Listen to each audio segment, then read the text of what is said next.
Well, I was apprentice at this company in the early 50s. And this dry dock was then a creek. Very full of mud, bad state of repair, and somebody had a vision of making it into a dry dock. So for weeks and weeks, every high tide, the tug used to come in here, at full tide, thresh his propeller and try and wash the mud out. And then when we hadn't got a job, we had to give hand to apprentices. All the work was done by Drypool until contractors came in and did the civil work. The gates was made by Drypool. There was a crane over there that the contractors supplied, but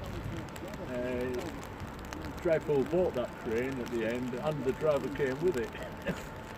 Valuable price. This is not the original crane.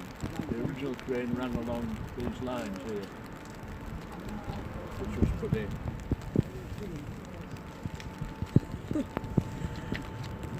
And the guy who was the managing director, Mr. Shepherd in them days, he saw there was a niche there in the market for building ships. And this was ideal. He built 1,500 ton coastal tankers, and also behind there on that new base was a shed, and he got the license to build diesel engines. So he supplied the ship and he supplied the diesel engine to go with it. Very foresight bloke, you know, he was very switched on.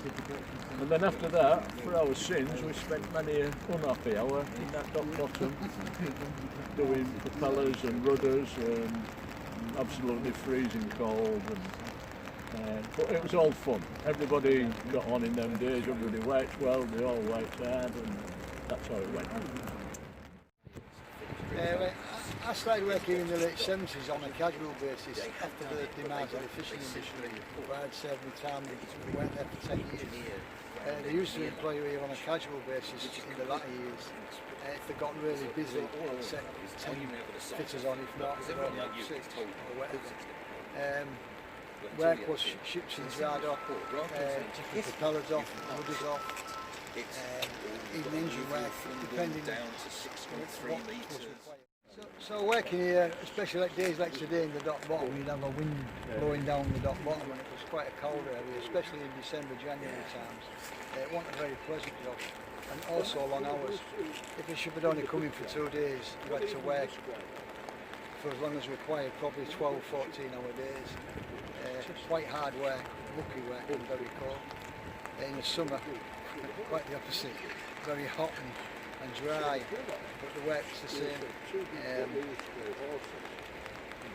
It was a bonus job as well. The quicker you work, the more money you earn. So, you know, the jobs came in and out quite quickly. Sometimes you got a big job in, a big refit, repair work, it'd be a collision, but mainly they were in and out quite regularly.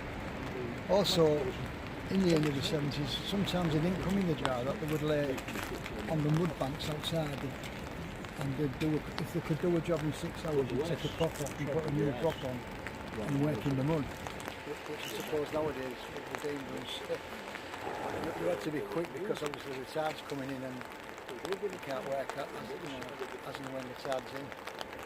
But, that's about it really. Was it busy? Oh yeah, very busy in the late, and then towards the end of the 70s, when the shipping industry really went to pot, so went down the river, you know, British shipbuilders, Clark's, Yorkshire Dry Dock went out of business, the fish stocks closed. A bit of a sad time really at the end of the 70s, early 80s. You know, from what was quite a very busy place to going redundant.